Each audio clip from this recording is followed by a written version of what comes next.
नमस्कार दोस्तों। तो एक और दर्दनाक घटना जो है सामने आई है। यह घटना जो है इंसानियत को जो है झकझोर कर रख देगी। घटना मध्य प्रदेश उज्जैन की है। एक मासूम नाबालिग 12 साल की बच्ची के साथ में जो है कुछ दरिंदों ने जो है दरिंदगी की, रेप किया। वो मासूम नाबालिग बच्ची केवल 12 साल की थी और उन हैवानों ने जो है उसे दरिंदों की तरह नोचा। मैं पिछले काफ़ी लंबे समय से जो है इस मुद्दे पर अपने इस चैनल में अपने वीडियोस के द्वारा जो है मैं हमेशा जो है कहता आया हूँ कि हमें जो है इस तरह की घटनाओं को जो है रोकना जो है बहुत ज़रूरी है। से ही यही दुआ करता आया हूँ कि इस तरह की घटना जो है और ना हो, लेकिन आए दिन हमें फिर से जो है इस तरह की घटनाएं सुनने को मिलती है और एक बार फिर से जो है एक घटना घटी है और ये घटना वाकई में दिल को झकझोर देने वाली है। इस घटना को आपको थोड़ी सी जो है संक्षेप में बता देना चाहूँगा कि ये जो जिस बच्ची के साथ में जो ये दुष्कर्म किया गया है, ये बच्ची सतना की रहने वाली है और 24 सितंबर के दिन जो है ये घर से फरार हो गई थी और उज्जैन के लिए जो है ट्रेन से रवाना हो गई थी। और उज्जैन जो है सुबह 3 बजे वो पहुंची। उन्हें एक ऑटो वाले से जो है लिफ्ट मांगा और जिसके बाद में उस दरिंदे ऑटो ड्राइवर ने और उनके कुछ साथियों ने मिलकर जो है उस बच्ची के साथ उज्जैन के अलग अलग जगहों में जो है दुष्कर्म किए। उस बच्ची के प्राइवेट पार्ट पर भी जो है उन्होंने चोट पहुंचाई। उस बच्ची के प्राइवेट पार्ट से खून निकल रहे थे। उस बच्ची के कपड़े को उन दरिंदों ने पूरी तरीके से फाड़ दिया था और बच्ची के कपड़े जो है खून से सने हुए थे और बच्ची उस अर्धनग्न अवस्था में ही जो है 8 किलोमीटर तक रोते बिलखते मदद के लिए गिड़गिड़ाते हुए खून से सने जो है वो चलती रही। और उस 8 किलोमीटर तक के सफ़र में जिन लोगों ने भी उस बच्ची को देखा, या तो उन्होंने उस बच्ची को पागल समझा या फिर भीख मांगने वाली बच्ची समझा। मदद के लिए कोई भी आगे नहीं आया और यहाँ तक किसी ने ये भी ज़रूरत नहीं समझी कि मैं उस बच्ची से पूछूं कि वो रो क्यों रही है, क्या उसकी समस्या है।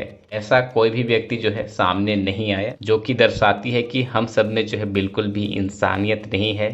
हम क्या हैं, किस तरह की सोसाइटी में हम जी रहे हैं, लोगों की मेंटेलिटी क्या है। हम दूसरों के दुख भी नहीं पूछ सकते हैं जब कोई दुखी हमारे सामने हो। इसके बाद एक भाई जिनका नाम राहुल शर्मा है, उनकी नज़र जो है इस बच्ची पर पड़ी। उसने देखा कि बच्ची का जो है नीचे का कपड़ा जो है पूरी तरीके से फट गया है और बच्ची जो है अपने ऊपर के कपड़े से जो है किसी प्रकार से खुद को ढकने का प्रयास कर रही है।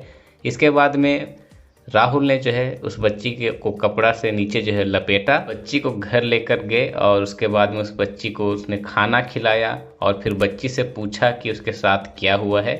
शुरुआत में तो बच्ची डर रही थी ये बताने से कि उसके साथ जो है क्या घटना घटी है, क्योंकि जिस तरीके से उन दरिंदों ने उस बच्ची के साथ में हैवानियत की थी, बच्ची जो है सहम गई थी। उस बच्ची में किसी व्यक्ति पर भरोसा करना जो है बाकी नहीं रह गया था। जिस प्रकार से उन हैवानों ने उस बच्ची को नोचा था, फिर भी बच्ची ने हिम्मत करके बताया कि उसके साथ में जो है इस तरह से जो है दुष्कर्म किया गया है, उसके साथ बलात्कार किया गया है। राहुल ने पुलिस को फ़ोन करके इस बात की जानकारी दी और जिसके बाद पुलिस तुरंत एक्शन में आई कर तुरंत जो है हॉस्पिटल लिया गया, जहां पर जो है उस बच्ची का ट्रीटमेंट किया गया, उसका ऑपरेशन किया गया और इस बात की पुष्टि की गई कि उस बच्ची के साथ में वाकई में जो है बलात्कार किया गया है, कि बच्ची के प्राइवेट पार्ट में जो है गंभीर तरीके से जो है चोट पहुंचाई गई थी। और जिसके बाद पुलिस वालों ने आगे छानबीन किया तो सीसीटीवी फुटेज में ये साफ उन्होंने देखा कि बच्ची जो है ऑटो वाले के साथ थी। पुलिस ने उस ऑटो वाले से पूछताछ की। शुरुआत में तो उस दरिंदे ने बात को जो है घुमाने फिराने की कोशिश की,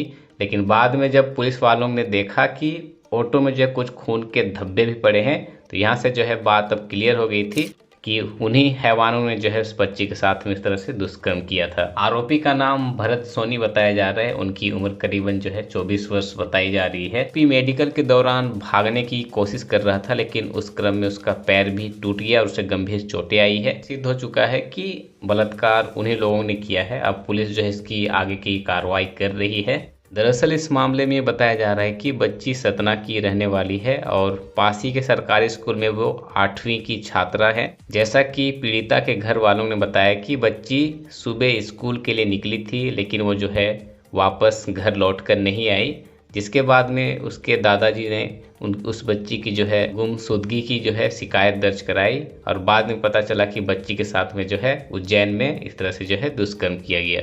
पीड़िता के परिवार की बात करें तो पीड़िता की मां जो है बचपन में ही गुजर गई थी। पीड़िता के पिताजी हैं जो कि थोड़े से आधे पागल से हैं, पीड़िता के दादाजी हैं और पीड़िता का एक बड़ा भाई है। इनके साथ में पीड़िता जो है सतना में रहती है। ये भी बताया जा रहा है कि पीड़िता जो है अपने घर वालों से नाराज थी और इसलिए जो है घर छोड़कर जो है वो उज्जैन चली गई थी, जहाँ पर उसके साथ बड़ी ही हैवानियत की गई, दर्दनाक तरीके से जो है उसका रेप किया गया। मुझे इन सारी न्यूज़ को सुनने के बाद जो है काफ़ी आश्चर्य होता है, क्योंकि हम सबके भी भाई बहन हैं जो कि उम्र में 10 साल 12 साल इस तरह के उम्र के हैं। कैसे एक इंसान जो है किसी दूसरे की बहन के बारे में जो है इतनी हैवान तरीके से जो है विचार रख सकता है, या फिर उसके साथ में जो है इस प्रकार की हैवानियत कर सकता है। काफ़ी आश्चर्य होता है और ये काम जो है कोई इंसान नहीं कर सकता है, ये काम जो है किसी हैवान का ही होता है। और जिस प्रकार से हमारे देश में रेप की घटना जो है बढ़ती जा रही है, ऐसा लगता है मानो हैवान जो है नर्क में नहीं, वो नर्क छोड़कर जो है हमारे इस देश में बसने लगे हैं, जहां पर हमारे देश की बहन बेटियों के साथ में जो है इस तरह की जो है हैवानियत की जा रही है।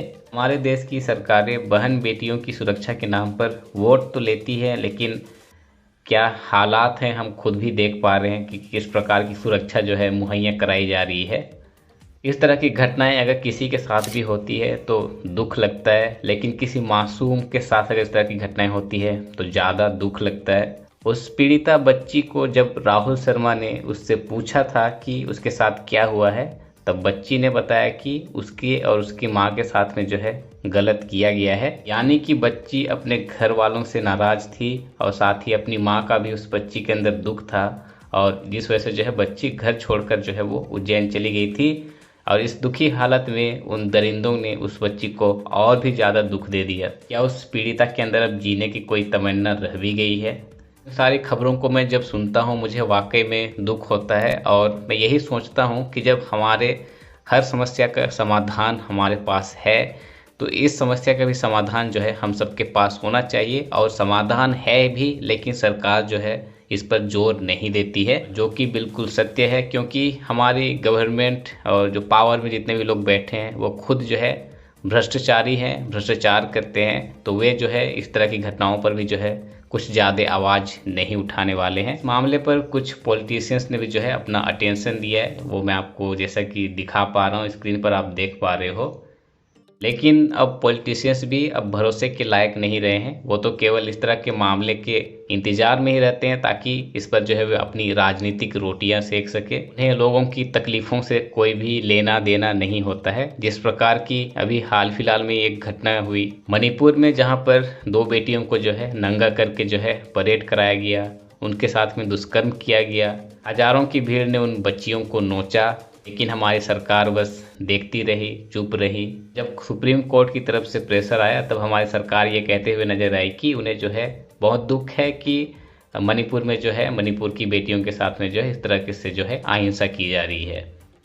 हम सब इस देश के नागरिक हैं और मैं आप सबसे बस यही कहना चाहूँगा कि हमें हमारी इस देश को और भी बेहतर बनाना है, सोसाइटी को बेहतर बनाना है, क्योंकि हमें कहा जाता था विश्व गुरु, लेकिन हम हमारे देश के आंतरिक मामलों को ही जो है सुधार नहीं कर पा रहे हैं, जो कि काफ़ी शर्म की बात है। मेरी बस आप सबसे यही गुजारिश है कि आप जो है एक समझदार और जिम्मेदार नागरिक बने और हमारे देश के लिए क्या बेहतर होगा क्या नहीं, इस पर फैसला जो है अब बड़े ही सोच समझ कर लें। और बाकी तो मैं उस नाबालिग पीड़िता बच्ची के लिए प्रार्थना करता हूँ कि उसकी जितनी भी समस्याएँ हैं वो दूर हो जाए और उस आरोपी को या फिर मैं कहूँ दरिंदे को कड़ी से कड़ी सज़ा दी जानी चाहिए। मैं देश के कानून और न्याय व्यवस्था के बारे में कुछ भी नहीं कहना चाहूँगा।